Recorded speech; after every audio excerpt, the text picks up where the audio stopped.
Hello guys, para to sa Taurus. Kung kayo ay Taurus, this is for you today, September 14. September 14 sa mga Taurus.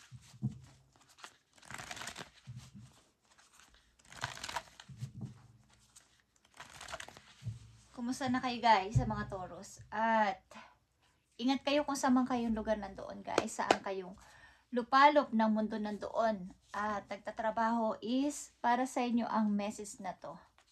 Okay, Taurus. Okay. Taurus, this is for you. Ascending the mountain guys. Keep going forward. Kung ano man ang inyong ginagawa sa buhay is keep moving forward at huwag kayong susuko. Pwede kayong magpahinga pero huwag kayong susuko. Guys, keep moving forward lang. At saan ba't mararating nyo rin ang inyong tagumpay sa mga Taurus? Mararating nyo rin ang finish line. Katulad ng mga sumasali o lumalaban sa mga marathon o sa mga paligsahan. Okay, Taurus, this is for you. Titingnan natin ang inyong message today. September 14, 2025. Para sa inyo, guys. Okay. Nandito ka sa time na ikaw ay siniswerte. Okay, ilan sa inyo ay pinapalad. Mag-ito man ay sa trabaho o sa inyong kasalukuyang sitwasyon, kayo ay lapitin ngayon ng swerte. Titingnan natin ang inyong financial and career sa mga Taurus na nandito sa reading.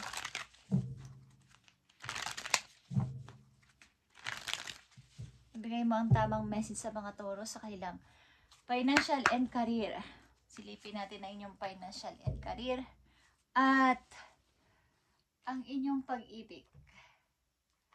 Ano ba ang nangyayari na sa inyong pag-ibig? Silipin natin ang inyong pag-ibig, guys.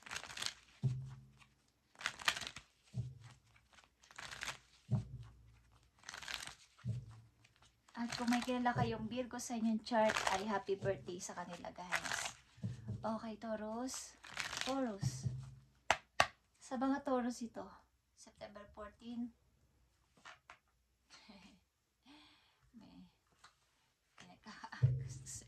Okay. Ito ay marriage, guys. Okay. Marriage soul is union of two divine counterparts blending together. Mukhang kayo ay in love, guys, at love is in the air. Sa mga Taurus, kayo ay maaaring nagbabalak magpakasal. Okay. Tingnan natin yan, guys. Yan, pinaplano yung pagpapakasal.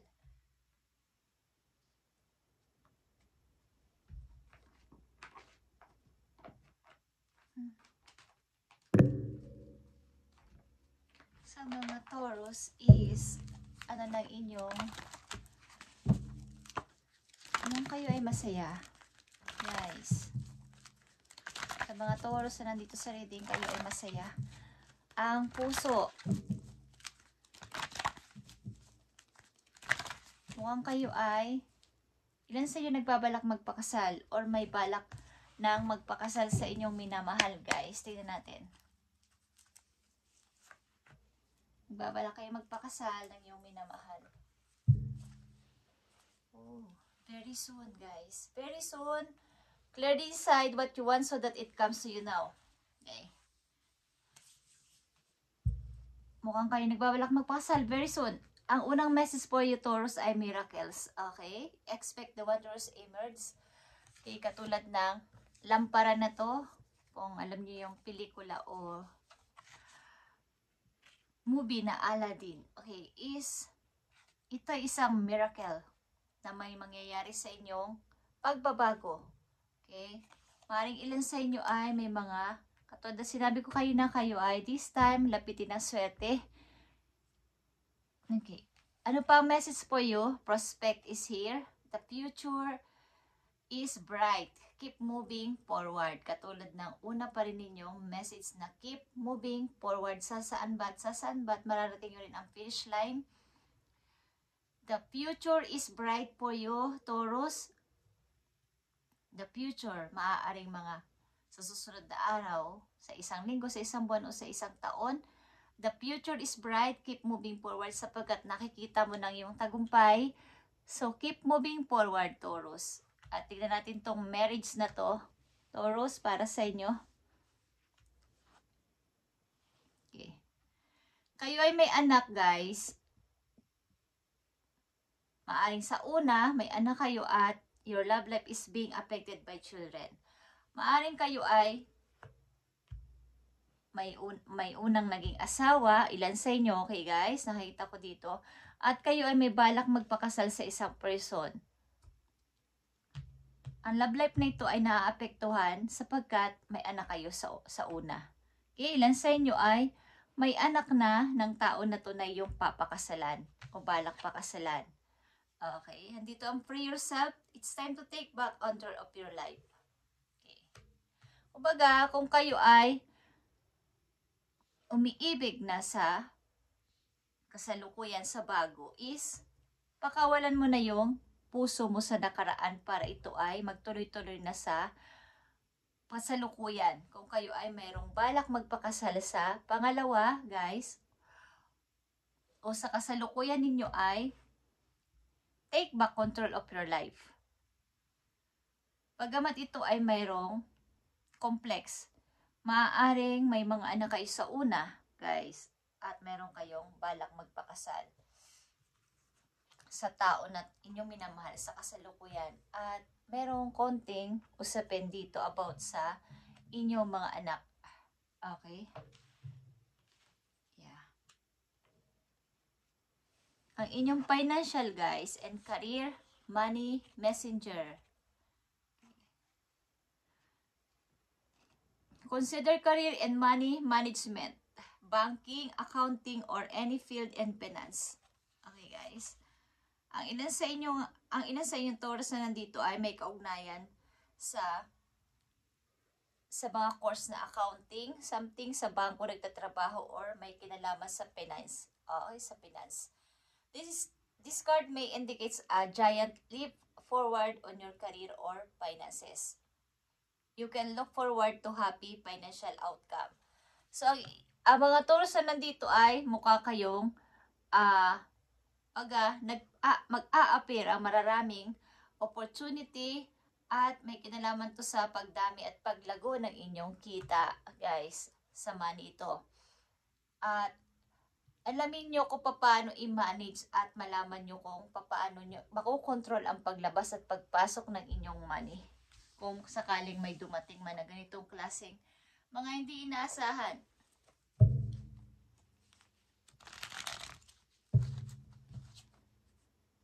Happy financial outcome ito, guys. The future is bright. Keep moving forward, Taurus. At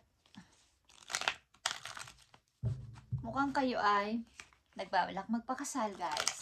Kung kayo ay nasa bagong pag-ibig. Love is on the air. But, something na apektado inyong pag-ibig dahil kayo ay may anak sa una o may anak kayong kasama.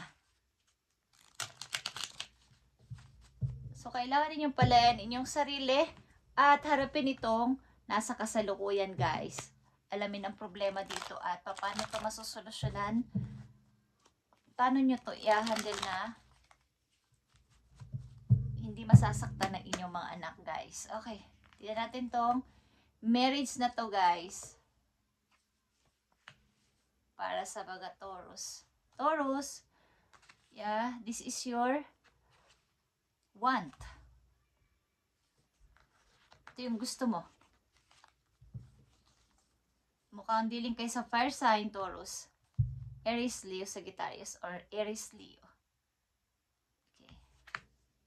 Yeah. Ito ay counterpart. Union of two divine counterpart blending together like this. Two of Cups. Okay. Bagamat hindi pa kayo magkasama sa ngayon is maaaring nagkakaintindihan kayo, guys, ng person na to at talagang kayo ay pinagtagpo ng tadhana para kayo ay magkasama. At ito yung plano mo, ito yung gusto mong mangyari, ang ikasal ka sa tao na to. Okay? O, ito ay nasa malayong lugar, Taurus. Yeah.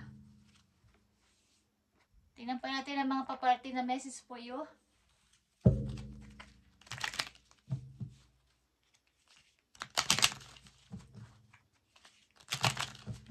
September 14, guys.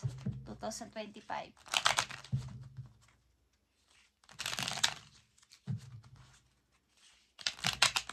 Maaring nalalapit ang matupad ang iyong mga pangarap, guys. Kung kayo may plano sa hinaharap sa mga susunod na taon na magkaroon ng negosyo, is keep moving forward dito sa dream ninyo at ito ay magkakatotoo. At alamin nyo ang paglabas at pagpasok ng inyong money. I-manage sang maayos ang inyong pera. Expect the wonders to emerge, Taurus. Tingnan natin ang payo sa'yo. Andito ang balance or Beaver, okay? You are being told that hard work is important.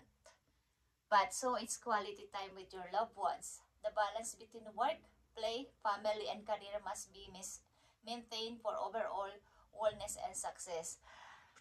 Maaaring kayo ay busy-busy talaga sa pagpapaunlad sa sarili at pag-iipon ng money. But kailangan dito yung balance sa iyong private life, sa iyong loved ones, kung kayo ay may iniibig, at sa inyong mga mahal sa buhay, like sa mga anak ninyo kung may anak kayo, or sa inyong family. Kailangan ito ay overall wellness para magkaroon ng magandang magkaroon ng pantay-pantay na hindi magkakaroon ng sama ng loob or hindi magkakaroon ng hindi maganda sa inyong ginagawa.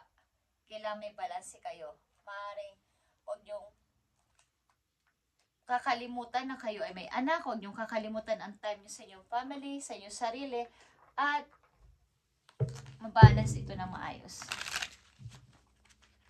Mukhang mga Taurus na nandito ay posigito sa kanilang dream o sakasakali is matupad na this time kay Taurus. But kayo dito ay merong minamahal. Kaya lang, meron kayong mutual understanding or respeto na nagkakaunawaan na may pari-pariho kayong career o may pari-pariho kayong tinutupad na pangarap bago magsama sa isang bubong. Okay? O bago magsama sa hinaharap. May mga problema din ang bawat isa sa inyo. Ba't nagkakaintindihan kayo ng tao na to? Okay, Taurus. Tingnan natin ang mga paparating pang message po you. Para ito sa Taurus ngayong September 14. Taurus. Knight of Wands is here, guys. Mga planong gawin na may kinalaman sa iyo mga gusto sa buhay at maaring paglayo sa mga taong hindi mo kailangan sa iyong buhay din. Okay? Mga taong ayaw mo kasi ng madrama. Ayaw mo yung ikaw ay pinagdadramahan ng masisira o mauubos lang ang time mo sa kanila. At nandito ang Two of Swords, guys. Maaaring ang inyong plano na to ay may konting pagdududa at pag-overthink or hindi nyo alam kung paano nyo to i-start sapagkat maaaring may mga pagpipilian sa paligid. Okay, may magpipilian na baka may kinoconsider talaga kayo dito sa inyong gagawin. Kahit na ito ay need nyo pa o gusto nyo pa, ang inyong, ito inyong hilig o inyong gustong ikakasaya ng puso ninyo itong gawin, but meron kayong kinoconsider na tao na baka hindi nila magustuhan or hindi may magalit sa inyo. Okay. At last message po you, Taurus, ngayong September 14 para magkaroon kayo ng guide. Okay.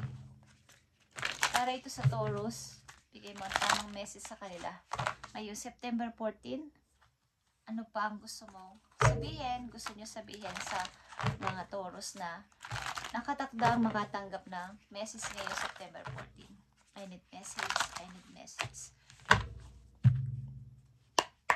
Para sa mga Taurus.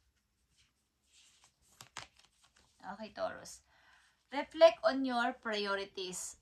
Yung mga priorities nyo ang inyong isipin this time. Andito ang Aquarius, guys. Okay. Priorities. Katulad ng may pagka-practical na pag-iisip. Ano ba ang mas mahalaga sa akin this time? Yun ang inyong isipin simula sa araw na to. Maaaring gusto nyo ulit na umangat. Yung masabing tumatayo na ulit si Taurus. Nagiging okay na ulit si Taurus. Okay. Fly above and beyond your day-to-day thoughts to observe. Then from a bird's eye view. Okay. Kumbaga, katulad ng isang yung ibon na mapagmatsyag. Maaring kayo ay maraming natutunan sa nakaraan na may konting pagka-practical na this time na may pag-ibig man pero tutuparin ko pa rin ang pangarap ko. Okay, Taurus, this is your reading today, September 14, 2025. At ang mga Taurus na nandito ay paangat sa buhay, maaring dapat kayo magpatuloy pa. Keep moving forward. The future is bright for you. And ang financial mo ay, kumbaga, happy financial outcome ito for you. Parang hindi na mauubos. Kumbaga ay, may darating at darating, hindi mawawalan. Okay, Taurus, thank you and God bless. Para sa inyo, lahat ng mga Taurus na nandito is, God bless sa inyo lahat, guys. At kung kayo may kakilalang Virgo sa inyong chart, happy birthday sa kanila, guys. At binabati ko sila. Thank you and God bless, Taurus.